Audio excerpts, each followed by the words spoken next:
What's up, LHS? This is Jackson and Levi with this week's episode of LTV.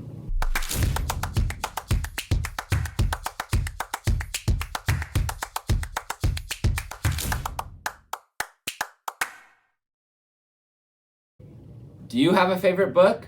Well, if so, February 2nd is National Read Aloud Day. Grab a book, crack it open, and read a few chapters to your family or friends.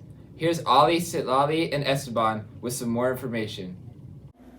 World Read Aloud Day was created by nonprofit Literature World and sponsored by Scholastic to promote reading aloud in 173 countries around the world. Literature World, known as Lit World, is a nonprofit organization that strengthens kids and communities through the power of stories. Their main goal being to bring people and their community together through the power of words. It is celebrated each year on the first Wednesday of February. This year, World Read Aloud Day was created on Wednesday, February 2nd. This day is a day to celebrate reading around the world. Here is Mrs. Buck. Well, reading aloud helps promote bonding with others, as well as language and literacy development. I love listening to people read aloud.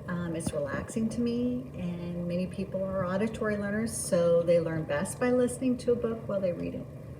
Well, I hope to promote reading aloud, so that hopefully maybe you'll go home and read to your siblings. Recently, Dawson County has had a breach in their system. Many people have had their identities stolen and their personal information released.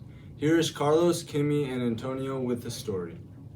Last September, the Dawson County Courthouse was hacked, and citizens of Lexington were concerned about their identity and personal information being safe. The county was threatened by the hackers to pay ransom. The court refused, and local personal information was released and posted on the dark web. I found out my personal information was stolen by a letter that I got sent in the mail. Receiving mail from the county court had these citizens skeptical about the situation. Many of them had questions and concerns leading to them feeling unsafe in their community. At first I thought it was a scam and I thought it was a lie, but when I went to the courthouse to ask questions, they gave me this one phone number, and when I called, they explained what had happened. The county is working to take down the leaks and minimize any damage the hackers could have exposed. This has been Carlos, Kimmy, and Antonio with LTV News. Hey Jackson, do you like playing Cozad? Yeah, rivalries are special. Well, adding to many years of this historic rivalry, the boys and girls basketball teams battled Cozad here at the high school. Here's Nyber, Eva, Andrea, and Lily with the recap. On Friday evening, January 21st, our Minutemen and Minutemaids basketball team went against our biggest rival, the Cozad Haymakers. Girls started off the evening at 6 and ended the night with a win of 45-37, making Lex proud. I think we could have worked on trying to build that bigger lead again, and just keep it from being a close game in the end. Something I can work on is just limiting my turnovers, I think, and just probably sharing the ball a little bit more. Starting after the girls' victory, the Minutemen began to play at 8. Some highs of the game for us were that we did a lot of the little things that coaches were kind of getting us to do in practice. We brought it into the game. And some lows were we just couldn't finish out the game, and we brought it back to a close game and we just couldn't finish it. The boys played an intense game with the Haymakers with a close score throughout the whole game.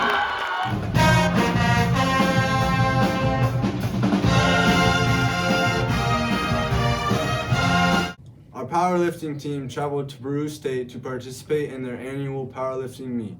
The Minutemen and Minutemaids returned home very successful. Here is Manuel and William with the update. On January 22nd, the Lexington powerlifting team traveled to Peru State and placed first place overall.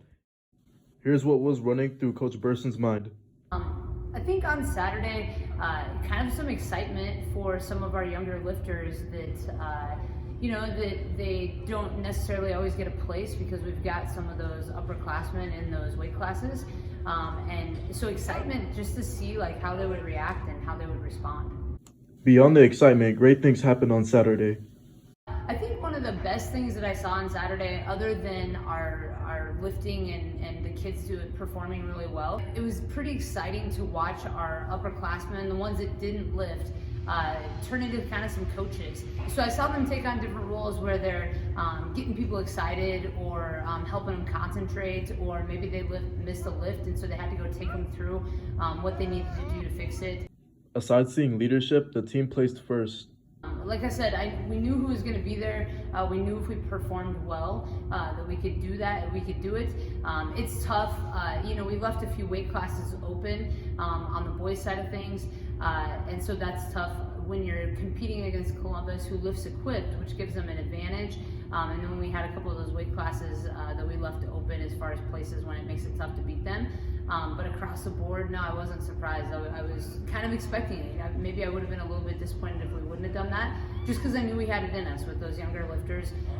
They're really coming around, and they've got some good stuff, and I'm excited for the future of Lexington Powerlifting. We'll be sad to see the upperclassmen go, but it was fun to watch them when they had to step up, do that. This has been Manuel and William with LTV News. Thanks for watching this episode of LTV News. See you guys next time.